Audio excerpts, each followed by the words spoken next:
श्री स्वामी समर्थ. आज तुमच्यासाठी स्वामींच्या विचारांचा असा अनमोल ठेवा आपण घेऊन आलो आहोत, जे तुमच्या मनाला शांती देईल. पोहोचण्याचा प्रयत्न करूया. चला तर मग आज आपण या दिव्य आणि प्रेरणादायी प्रवासाला सुरुवात करूयात आणि स्वामींच्या चरणी नतमस्तक होऊयात. शुद्ध मनाने प्रार्थना केली तर स्वामी आपलं सर्व काही नेहमी ऐकतात. जो स्वामींवर विश्वास ठेवतो त्याचे दुःख स्वामी एका क्षणात दूर करून टाकतात. स्वामी सर्वत्र आहेत, फक्त डोळे उघडा आणि जाणून घ्या. तुमच्या आयुष्यातले सगळे अडथळे निश्चितच दूर होणार आहे. आता ही तुमची परीक्षा चालू आहे आणि स्वामी तुमच्या भक्तींचं परीक्षण करतायत असं समजा आणि हार मानू नका. स्वतःवर विश्वास आणि संयम ठेवा आणि स्वामींवरचा विश्वास अढळ ठेवा.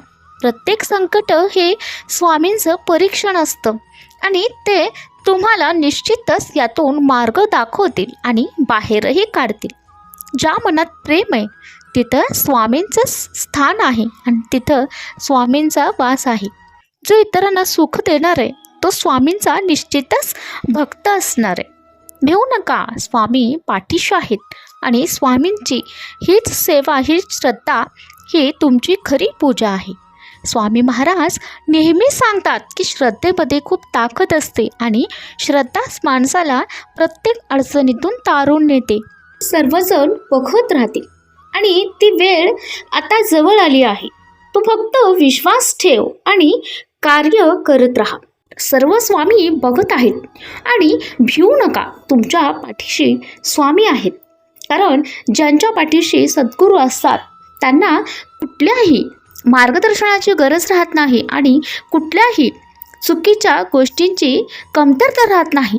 कारण चुकीच्या गोष्टींचे पाठराखण करण्यापेक्षा चांगल्या मार्गावरती चालत राहाल तर तुम्हाला सद्गुरूंचा आशीर्वाद नेहमीच पाठीशी राहणार आहे.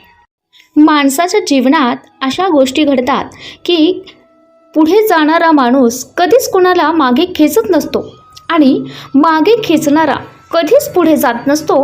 हा इतिहास आहे आणि हे सत्य आहे. तर देखील कोणाची मदत कुठे होईल हे सांगता येत नाही. त्यामुळे आपण तुमच्या मार्गावरती येणाऱ्या अडथळ्यांचा सामना करत आजपर्यंत ज्या ठिकाणी तुम्ही पोचलेला आहात आणि तुमचा प्रवास कसा झालेला आहे हे आपल्या अंतरात्म्याला आणि स्वामींना नक्कीच माहिती असतं आणि ते निश्चितच तुम्हाला या मार्गातून, या अडचणीतून बाहेर काढण्यासाठी आणि यातून तुम्हाला तारण्यासाठी निश्चितच तुमच्या पाठीशी असतात. ही गोष्ट नेहमी लक्षात घ्या. स्वामी म्हणतात, माणूस जन्माने महान होत नसतो, तर तो त्याच्या कर्माने महान होत असतो आणि त्याचं कर्मच हे श्रेष्ठ असतं. हे नेहमी लक्षात घ्या. आणि जो श्रेष्ठ असेल तो त्याचं कर्म नेहमीच चांगलं असतं आणि ज्याचं कर्म चांगलं असतं तो स्वामींचा नेहमीच आवडता बाळ आहे, हे लक्षात घ्या. तुम्ही जर स्वामींचे आवडते बाळ असाल तर तुम्ही हो स्वामी हे सांगायला विसरू नका. नेहमी लक्षात घ्या, पण स्वामी नेहमीच त्याची साथ कधीच सोडत नाहीत. ज्याचा हात स्वामींनी धरलेला असतो आणि जे स्वामींच्या भक्तीशी एकनिष्ठ असतात अशा बाळांची स्वामी नेहमीच काळजी घेत असतात. कारण स्वामी माऊली या भक्तांची आई आहे आणि स्वामी माऊली गुरु आहे. त्यामुळं तुमचं मार्गदर्शन निश्चितच होणार आणि तुम्हाला योग्य ते प्रश्नाचं उत्तर निश्चितच मिळणार, यात शंका नाही. नेहमी एक गोष्ट लक्षात घ्या, शंकेला कोणताही इलाज नाही आहे, स्वभावाला कुठलंच औषध नाही आहे, चारित्र्याला प्रमाणपत्र नाही आहे, शब्दापेक्षा काही तिखट नाही आहे आणि मौनासारखं उत्तम साधन नाही आहे. पण त्यासाठी स्वतःवरती थोडासा विश्वास ठेवायला हवा आणि संयम ठेवायला हवा. मग एक दिवस असा येईल की घड्याळ दुसऱ्याचं असेल पण वेळ मात्र नक्कीच तुमची असणार. ही माणसं समजावून सुद्धा समजत नाहीत आणि अशांना समजून सांगण्याचा प्रयत्न करणं नेहमीच टाळा. समुद्र खारट होता, खारट आहे आणि तो खारटच राहणार. त्यामध्ये कितीही साखर मिसळला तरी काहीही फरक पडणार नाही. ही गोष्ट नेहमी लक्षात घ्या आणि हीच गोष्ट माणसाच्या आयुष्यात देखील लागू होत असते.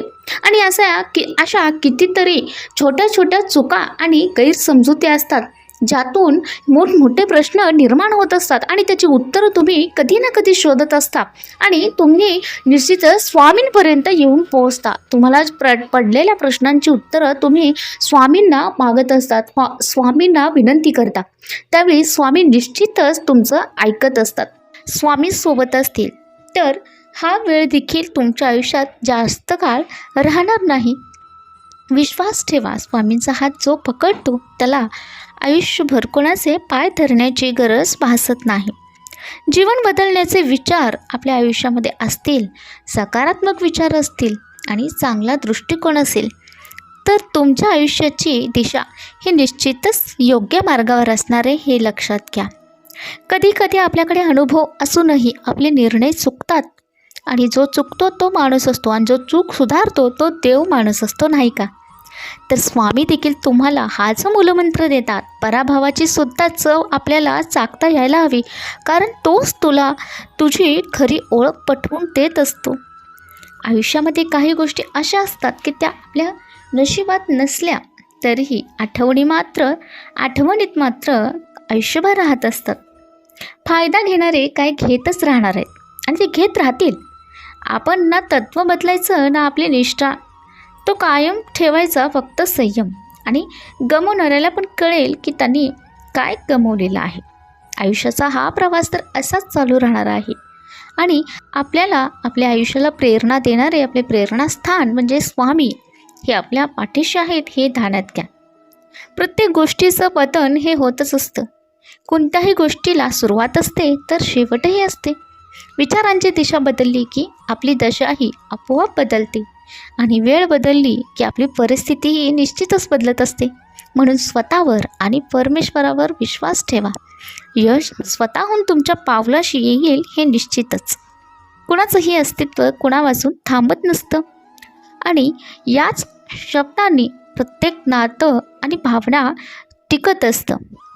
निश्चितच या गोष्टी तुमच्या अंतर्मनामध्ये नेहमीच असतील तर तुम्हाला प्रत्येक पावलावरती आशीर्वाद हा मिळतच राहतो.